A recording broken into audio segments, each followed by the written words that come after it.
Good morning, everyone. So my name is Alex Matrosov, and let's talk about some hardcore stuff this morning, right? So my presentation is about advanced threat evolution and actually how this evolution changing the defensive solutions and also changing the minds of researchers and direction of their research. Actually, this presentation I give keynote on Off-Zone this summer, and then Eco Party, its Argentinian conference in Buenos Aires, invite me for talk about these problems on Latin America. And after that, Platform Security Summit, where basically a lot of silicon vendors and hardware developers being invited, we raise this attention and awareness about this problem and basically what kind of solutions we can develop together. And now at DefCamp, it's a really big pleasure for me to be invited on this stage and opening the technical talks today on the track one.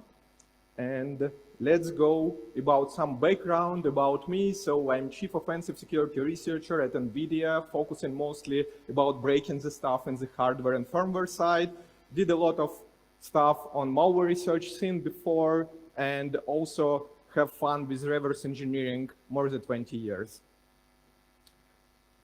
How I get the idea of this presentation and why? Actually, because I was starting my career as a reverse engineer, I was involved in a lot of stuff tied to the malware threats. And as a hardware security researcher, I currently see a lot of problems and blinding spots for defensive solutions. And actually, you know, I get this analogy, it's an iceberg, right?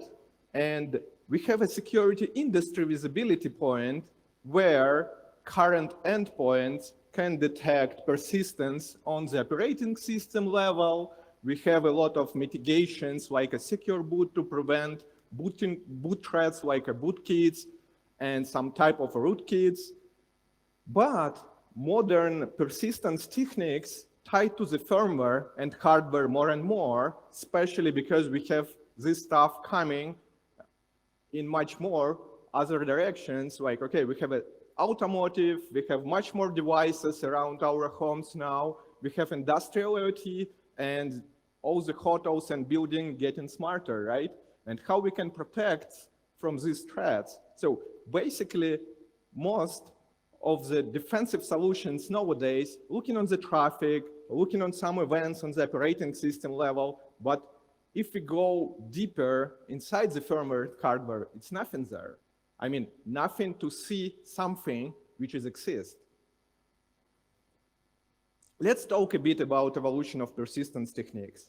And I think the mitigations against malware persistence, it's raising the bar, but actually this bar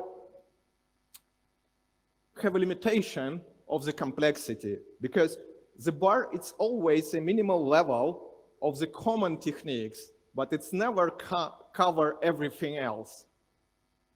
We can see here some evolution and actually how this bar works. We have a rootkits and code signing policy for kernel models start blocking this kind of threats. Bootkits actually was evolution of the rootkits because they want to bypass the sign-in policy, getting execution before the operating system starts and verify all the drivers, right? And secure boot actually was introduced just because we want operating system have more visibility on the boot process and trust the boot chain transition to the bootloaders of the operating system. But think about the BIOS plans and hardware threats. So if we think about of the evolution of the modern threats, it's always getting to the direction closer and closer to the hardware and firmware side. And also, it's grow the complexity of stealth techniques. Let's talk about the types of the persistent. We have a lot of EDR, endpoint solution, threat hunting tools, managed response, and all of them mostly focus it on the memory, operating system, user mode, kernel mode, bootloaders, boot sectors, but not hardware and firmware anymore. Oh, actually, not anymore. It's never been focused there. We have some antivirus solutions which is use old techniques, which is actually they using on the operating system level and collecting the data, dumping the firmware from the operating system, but it's not enough because if you have implant inside the firmware, it can fake everything else, right? I was writing this book, and especially we was focusing on evolution of the threats chapter by chapter and getting to the firmware threats too. But it's not about the book, it's about this cover art. And you can see here is a Kraken, and a little guy with a boat tried to escape from the Kraken. And it's a truth about this cover and some idea behind. The guy in the boat, it's a malware researcher, and hardware and firmware threats, unfortunately, is a blind spot just because for covering this threat landscape, you should have a hardware and silicon level background to basically understand that. But if you just have a silicon and hardware and firmware level background and don't have a malware research background, you basically don't have skills to detect these threats. And this disconnection creates limitations on this threat landscape for develop the right solutions. But also the hardware industry is not very supportive to provide us the sensor and telemetry to understand how we can raise some information to and events to detect this kind of threats. Let's talk about the golden age of bootkits and rootkits, and mostly it was became on the scene because the cybercrime actors want a persistent goals. The main driver for raising the rootkits on a Windows operating system, it was a spam bots and DDoS bots in the past, and actually state-sponsored actors was kind of like interested in these techniques to gain the persistence for the long term on the infected hosts, right? But golden age of the firmware and hardware implants, it's happening right now. And you know why? Because nobody's seeing it. But we have some examples which is actually show us the problem exists. This picture have two sides. One side is the researcher's proof of concepts, and other side, it's a real implants mostly detected in the wild. And as we can see, it's not a lot of implants for the firmware was detected. And if you pay attention, most of these threats was known just because of information leaks. Hacking Team, Vault 7, and others. But if you look how many proof of concepts being developed by the researchers, and I think it's a good proof how these threats can be developed and really persist in our system. I always actually asked the question on my presentation, how many people updating their BIOS firmware on laptops or workstations after acquiring them from the market? And usually, I don't get a lot of raised hands because usually we buy the hardware and forget about that, right? So we just work on the operating system level, but anything else, we just don't pay attention much. And number of incidents actually with the firmware increases every year, and we can see a lot of things coming, especially on the hardware side. And everybody actually talking about the supply chain problems this year, especially on Shadowhammer from ASUS, because ASUS Shadowhammer shows this software being compromised. It can be deliver a lot of updates for operating system level, but think about it also can update the firmware. And if you're inside the firmware, you can get a physical access to the memory. You can compromise a lot of interesting stuff. We will talk about that later. But let's talk about the mitigations. This slide actually shows how many things we have on the higher levels of the stack, but honestly, on the BIOS and firmware level, we have a zero visibility. And most of security features, which the hardware vendors provide us, as example, BIOS guard, boot guard, and others, it was actually weak for many types of attack. And personally, myself, in the past 3 years, I was proven on my Black Hat talks, boot guard is vulnerable, and this year about the BIOS guard.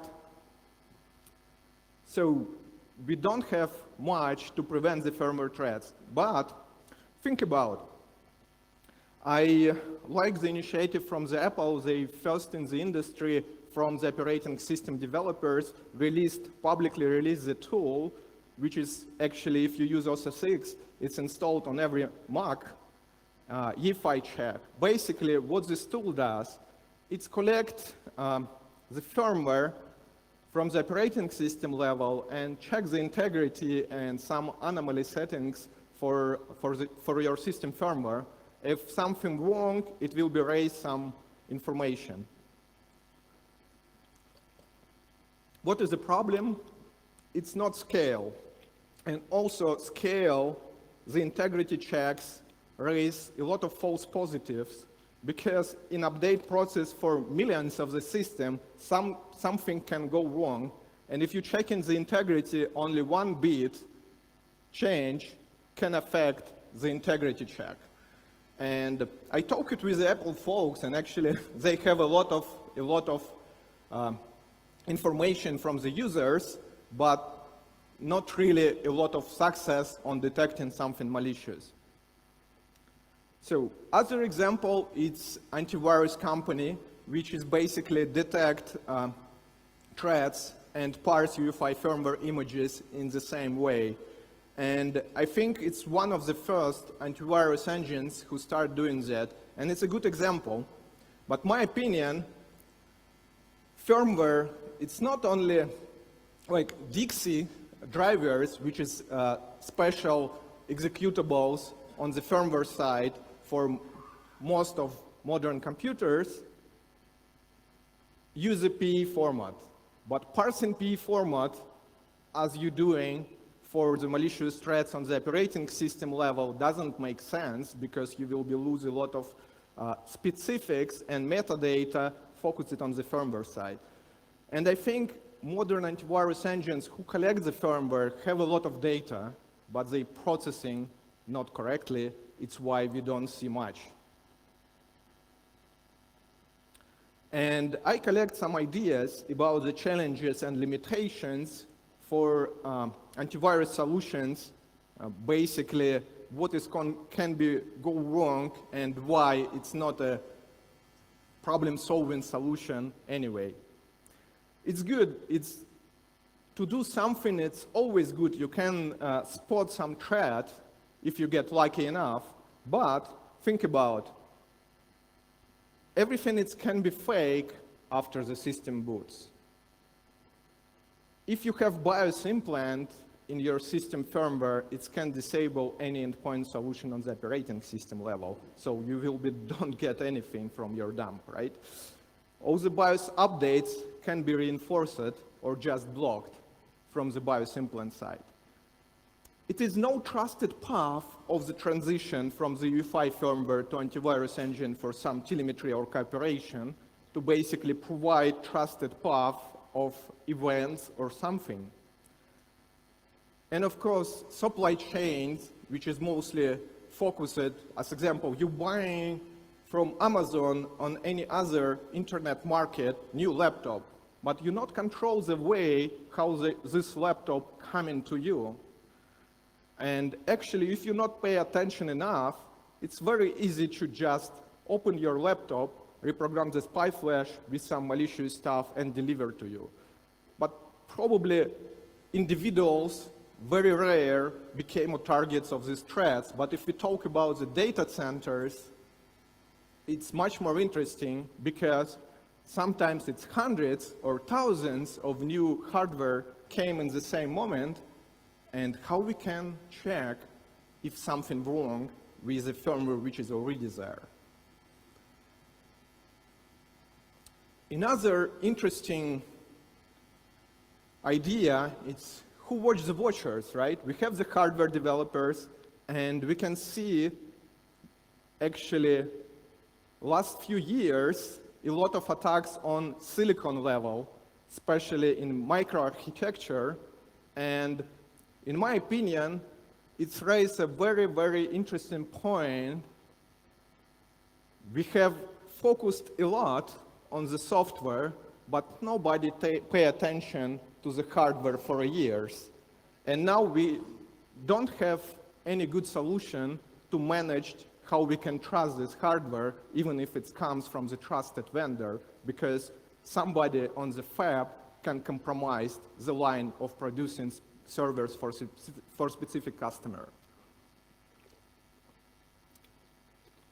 Also, BIOS became a foundation for cloud security. Think about it. We have a lot of good examples, and even its Lambda concept, PCI Screamer proof of concept. It's like a PCIe board with FPGA RTX7, which you can program as a PCIe device and put on the server and try to reproduce direct memory access DMA attack. So, okay, this one is big, right? So it's feasible for you if something appears on your server. But think about this one. It's a PCIe device with RTX7, but much more smaller. And it can actually be installed on your laptop. And how many people opening their laptops to spot something after they acquiring the laptops from the market? Probably very close to zero, right? Because modern laptops became thin, and it's very hard to open and actually make it beautiful as it was in the beginning without breaking anything, right? So this kind of devices, it's just the mainstream devices from the market. But if you think about the attacker direction, it's a lot of ideas how you can develop this kind of solution on smaller chips. Also, many people will be saying, oh, we have a IOMMU, which is basically VTD blocking DMA attacks on the boot process. But think about VTD technology developed by Intel is also need to be initialized on some level. But the thing is, power on the platform will be applied to the devices much earlier. And if your device powered earlier than VTD is enabled, you have pretty big window to an opportunity for the attack to be successful. Dmitry Alexiuk showed the very interesting concept with Rush PCIe device and show actually architectural problem in the framework which is used for all the firmwares on modern platforms to be developed from Intel. It's EDK2. And honestly, Intel developed the patch, but patch not solve whole problem. I would say it's prevent particular attack type, which is Dmitry presented. In other case, we need more visibility from the operating systems and operating system vendors. And think about, we're talking about the device health on enterprise level. Microsoft developed Windows Device Guard, which is actually have a lot of internals. And by the way, it's not a lot of information how many things from Device Guard you have in your firmware, and here is some, which is I spotted on American Megatrends firmware. And I think it's a reference code which has any firmware for modern laptops, proposed by Microsoft. Basically, what they need to understand this transition between firmware to operating system. It was not faked. As example, how you know the secure boot is really enabled. You need basically have some driver executed in trusted place and spot secure boot is enabled or lock in some configuration. And Microsoft did that with a security testability specification, HSTI, and also device guard has a direct feedback loop from the operating system level. I really wish antivirus vendors and endpoint solutions will have the same, but not all of them have enough power to push hardware vendors provide this opportunity to them. Also, very interesting point, Microsoft just not yesterday, I think it was at Monday, they announced on their conference, Ignite, about they develop a new ATP opportunity for hunting firmware threats at scale, which is quite interesting, and they spotting some configuration problems, but what I really wish, they will be not catch only the vulnerable configurations in supply chain. They will be catch something real and make it public because we need more information and visibility about the firmware threats to gain awareness on the whole industry. But not all the vendors actually is the same.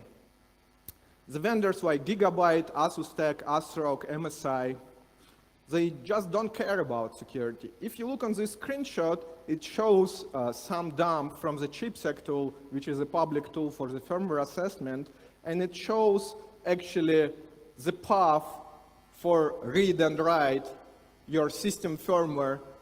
In the SPI flash chip, it's not protected. So you can, even if it's signed firmware, you can just go on the back way and write it, modify it, and it will be good.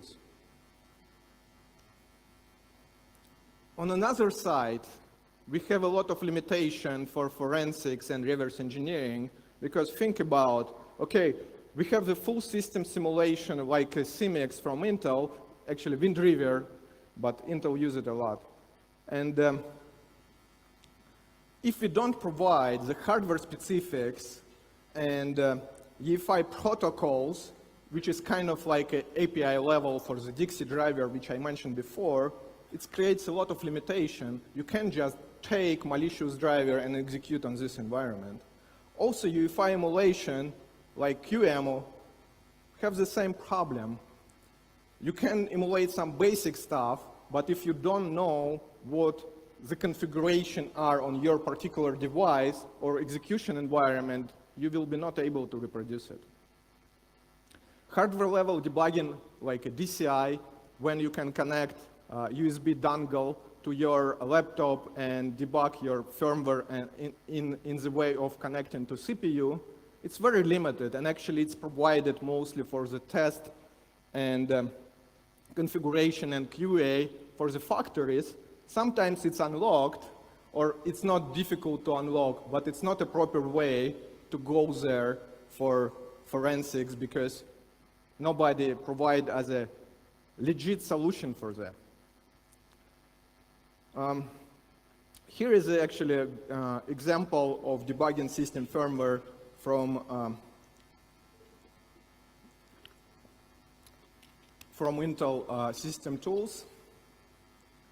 And actually also T-Train solution is very interesting because some French company, T-Train, developed the full time travel debugging for the whole operating system, and also they've been catching some very late stages on the Dixie. You can't actually debug the full system firmware, but you can catch something. Also, IDRO actually have a lot of features for automatic parsing, as example, for the context and main functions, and initialize some particular protocols in UEFI Dixie drivers, which is good. So welcome to the brave new world, and I don't have a good solution, but I have more things to scare you guys. UEFI update process is a chaos, right?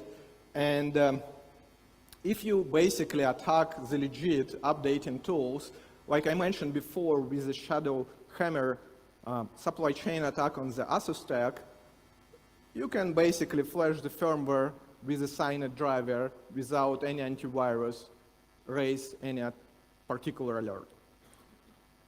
So yes, we have a BIOS guard and we have some coverage of the signed firmware volumes on the SPI flash, but usually it's not cover the full flash and have some limitations.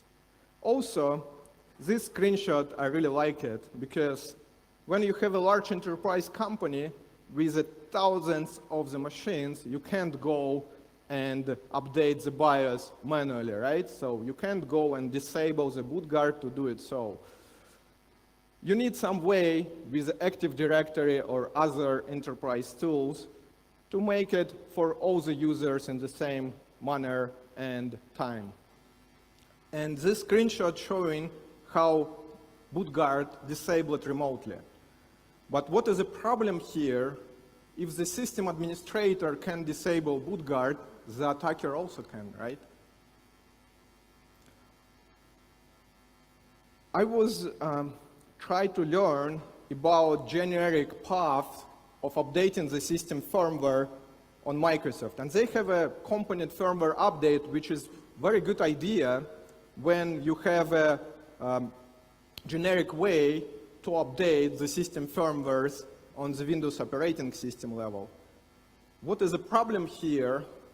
Oh, if you read developer to do, the firmware basically not mandatory should be signed, and you can deliver unsigned updates, which is raise some red flag, at least for me, because I believe if the firmware not signed, it can be easily faked, right, or modified.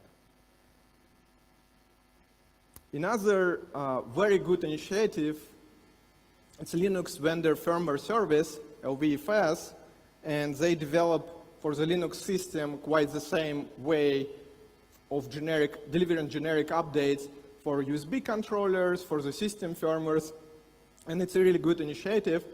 I talked with Richard Hedges recently, and I raised this idea about why we're not implementing at least something simpler like a Yara rules on the firmware images before it's getting to the customers, at least to detect some simple supply chain problems.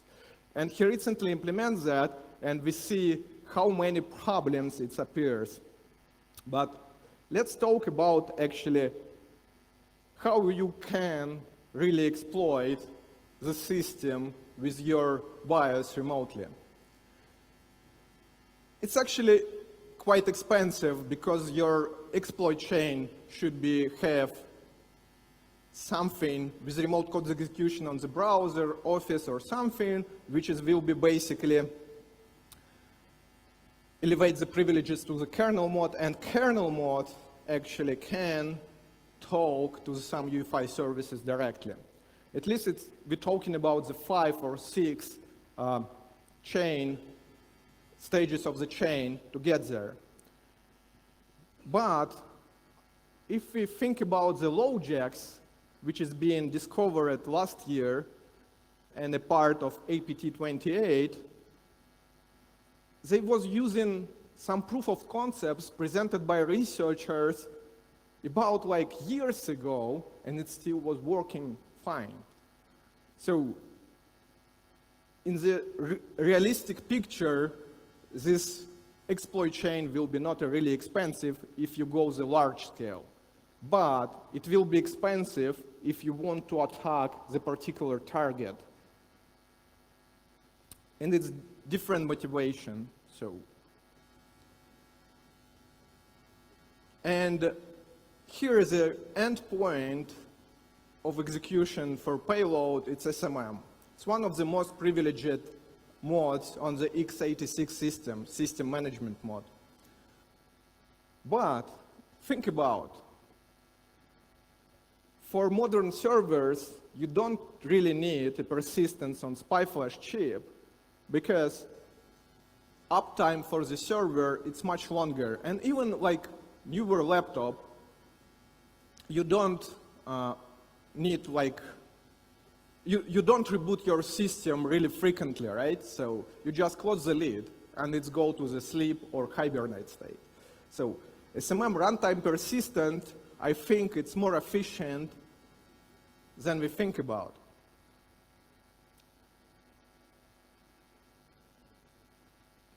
And why the golden age of firmware hardware appliance is happening right now. I think the firmware is a new big thing for the attackers, and for the state-sponsored attackers, it's been quite a while in the game. And we have a lot of problems, which is basically should pay more attention from whole industry and pay more awareness on the hardware side too. But main thing, nowadays everything goes to the cloud, right?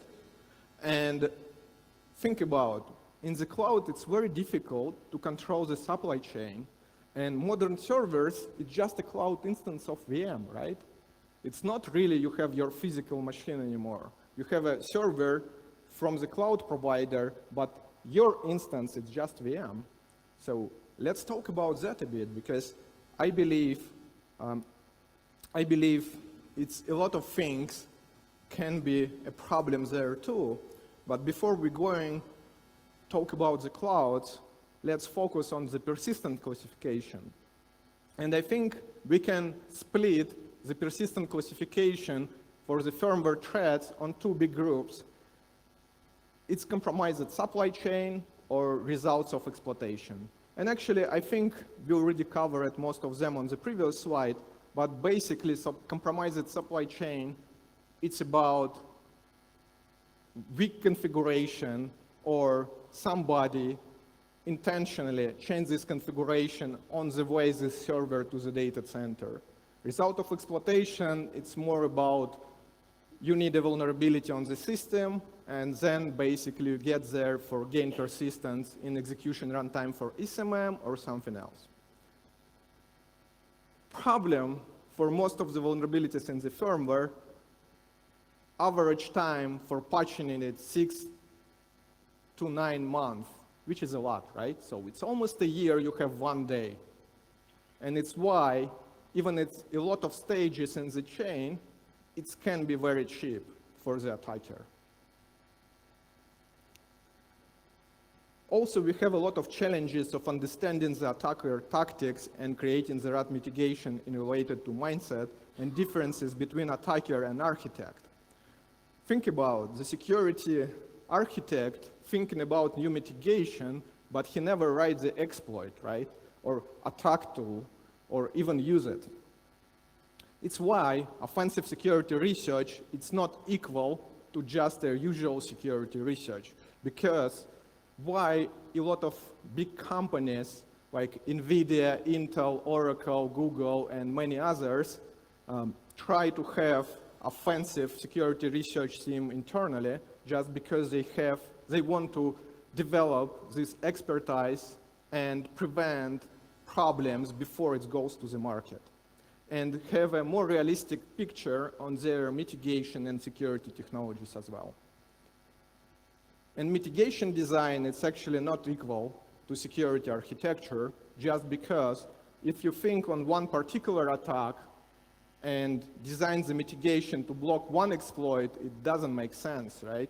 You need to develop something which will be block entire class of vulnerabilities. And this one, it's not easy, and it's why I raise these points here. I would say internal offensive team, it's kind of like a telemetry, and which is gain reality for the company of understanding of current state of the security for their technologies. Let's go back to the cloud and look on this picture. We have like server machine which is running some cloud virtual machines, and if we have a protected hardware, everything looks good, right? So everything is green because we have trusted hardware which have trusted secure boot and boot everything, right?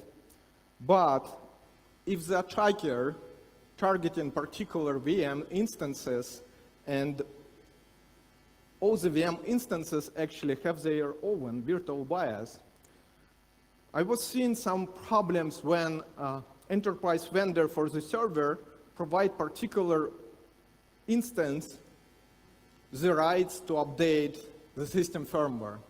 Think about, if you compromise one instance, you can go directly to flash your system firmware. But many cases they isolate from the external network, this VM image and other things for basically not going to happen.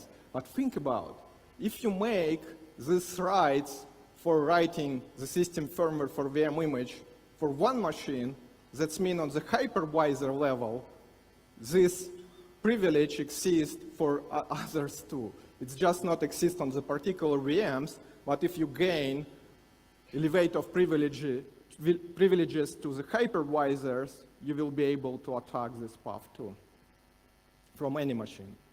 So if you have compromised hardware, everything is go wrong because attacker can, as example, from the system firmware, have a direct access to the memory and modify VM configuration, VMCS instances, or like read it, parse it, and find all the virtual machines and have a direct access to the memory.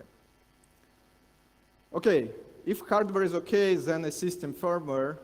But if system firmware is okay, let's talk about the guest BIOS. And I think it's very important point because we don't talk a lot about that. And what I found in the wild recently this summer,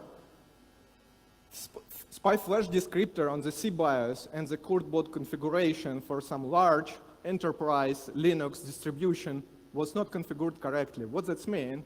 Basically, this vulnerability allows you, even if you have the signed way to update your BIOS, you can basically, with this vulnerability, bypass, because flash descriptor described which regions you can override. And this vulnerability can allow you to override the spy flash memory without any permissions. Actually, here is the permissions given, so you have a permissions if vulnerability exists. Some of the firmwares also have a write protection region problem, but it's easy vulnerability to spot. Not all of them does this one. What is the problem with the virtual BIOS? Same.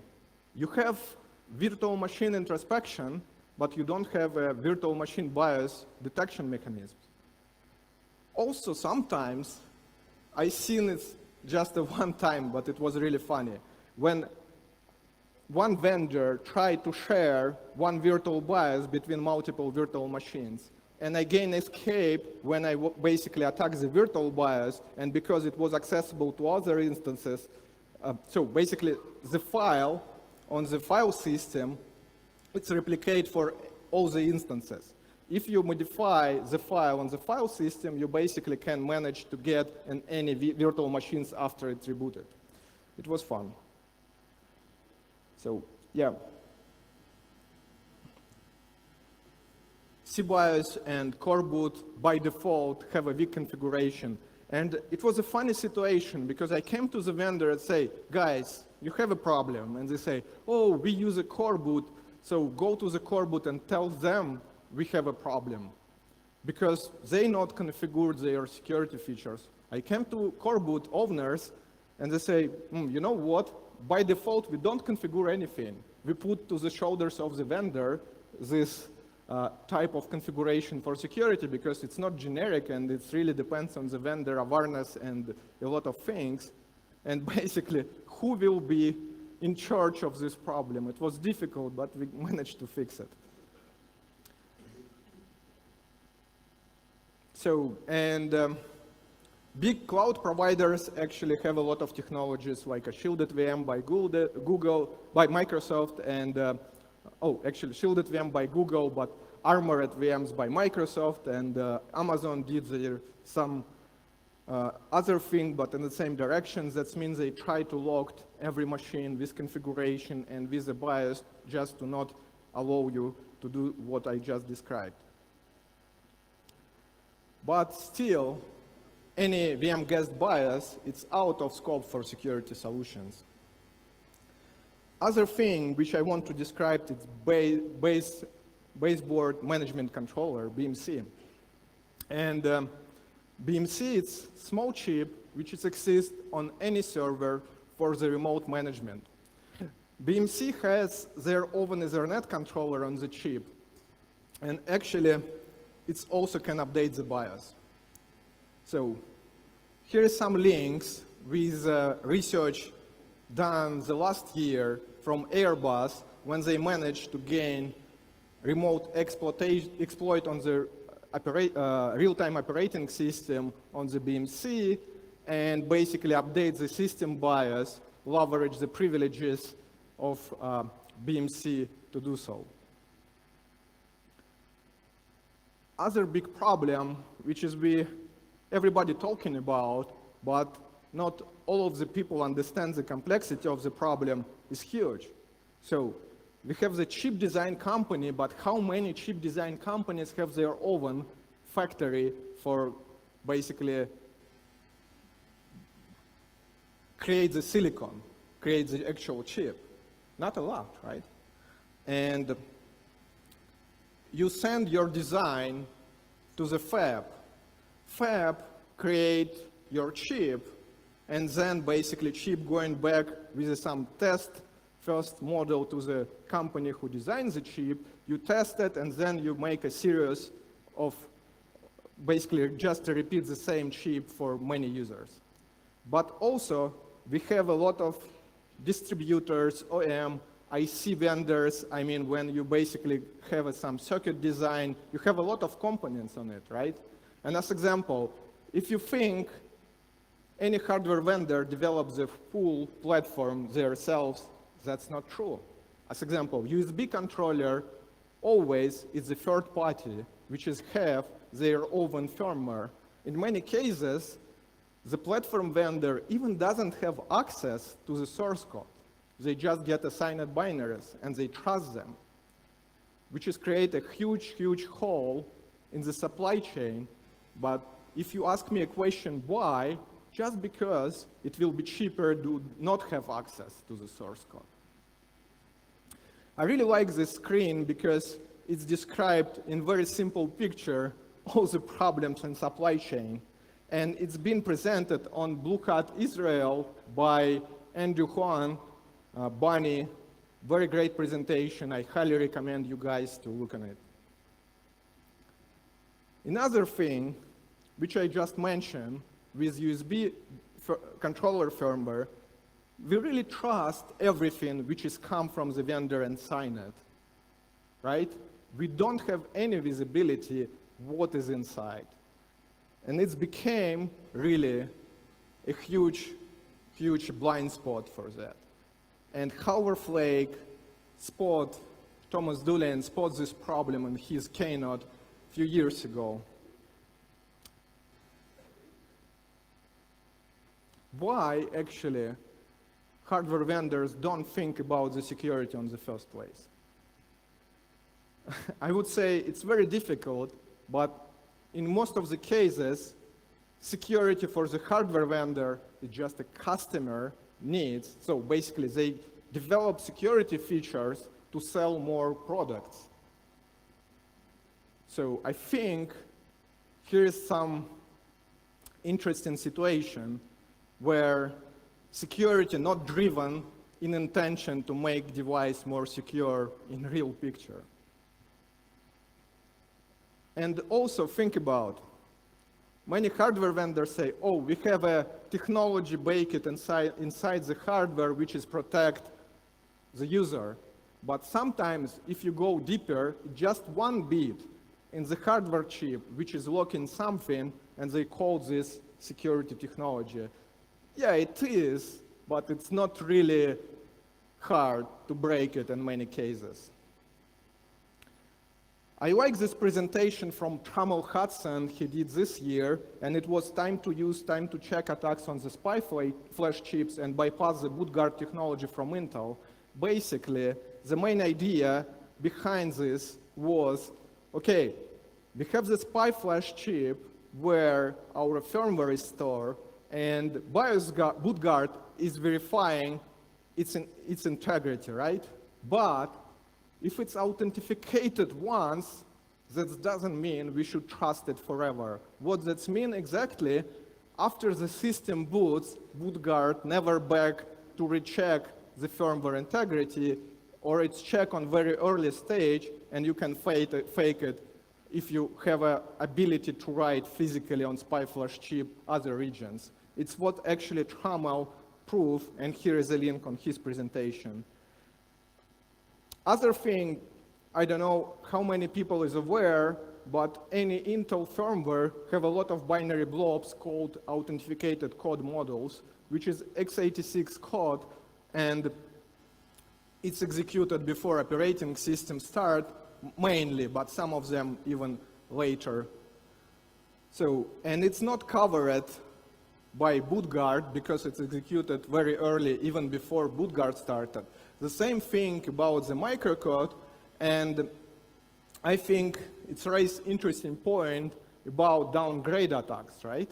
So if it's not protected, why we not downgrade microcode or ACMs with vulnerabilities which we already know and try to attack it in runtime?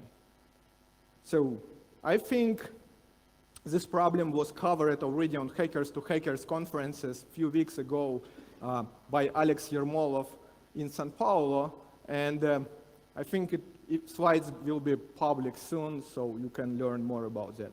We have this discussion on Twitter where exactly I was talking about the downgrade directions, and he spots these vulnerabilities and report to Intel, and it was real. So, and I think one more point we should always keep in mind, the code signing is really only one thing which we have to control our firmwares. And it's not enough.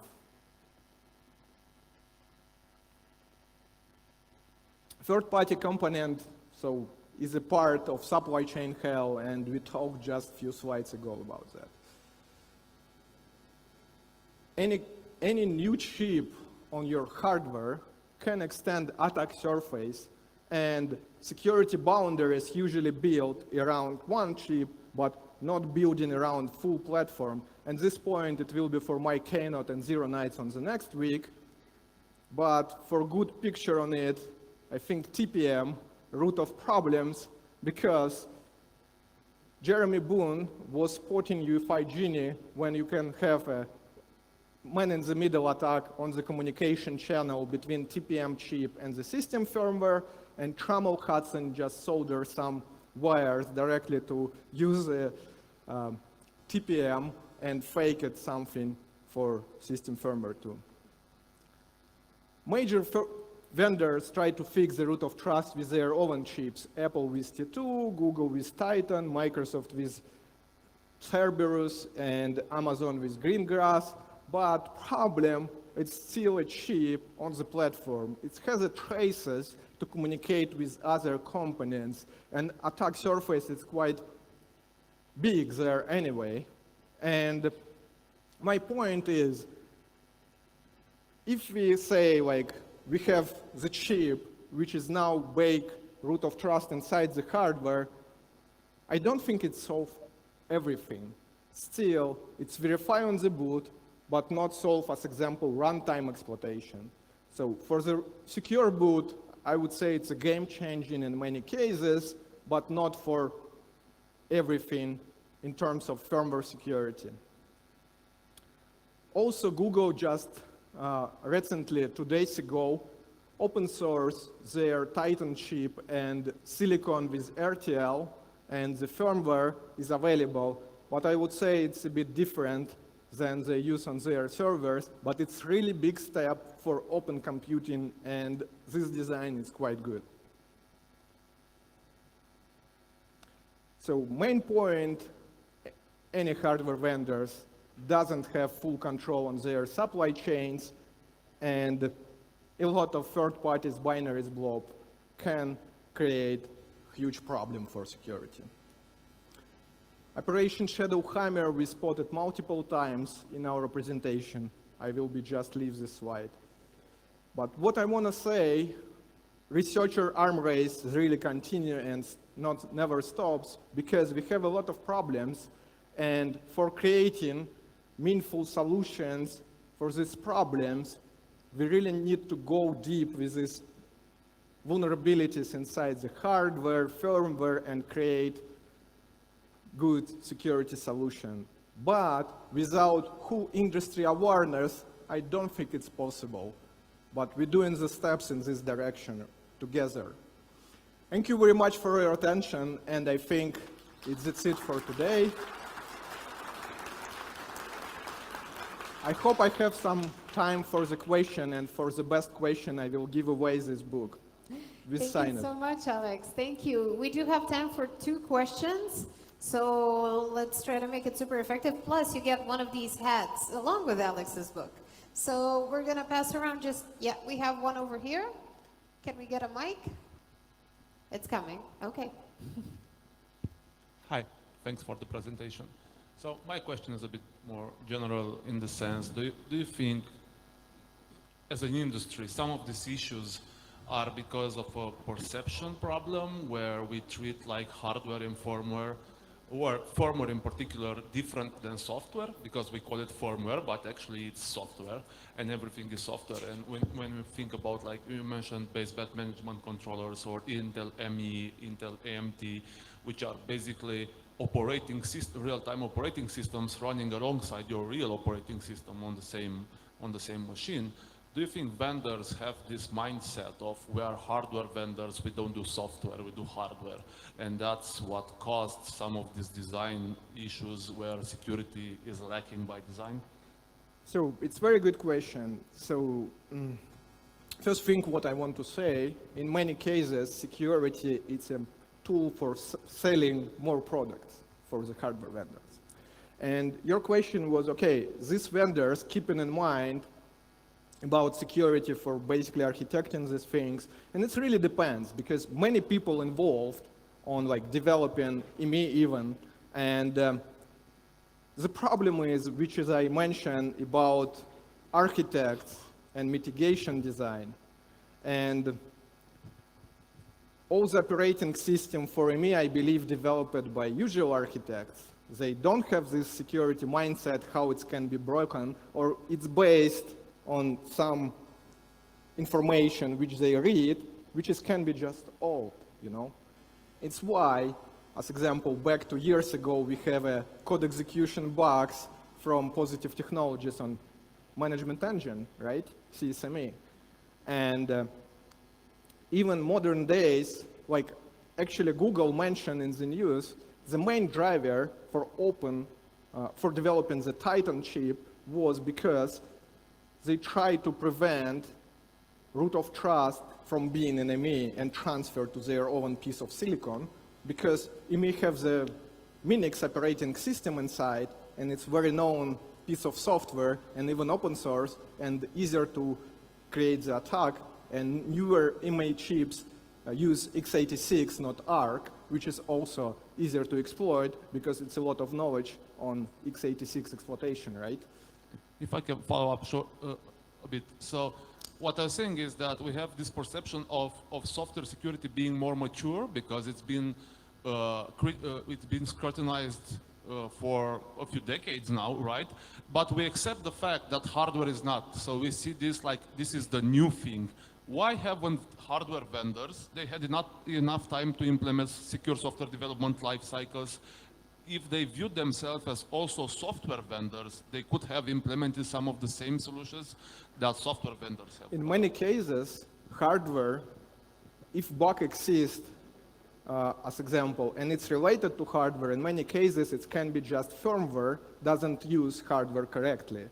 So because in many companies, even who develop the hardware solutions, teams who develop the firmware or like higher stack operating systems not connected to the hardware engineers, and it's creating some spot where this misunderstanding can lead some architectural bugs.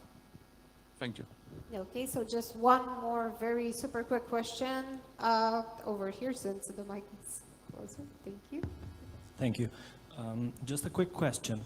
You, as we've seen, when we do the trusted boot, it just ignores the ACM piece of code. Can we not run a hash algorithm on top of it and compare it after the secure boot, as in do this comparison constantly? You mean like you just want to check the integrity for ECM, right?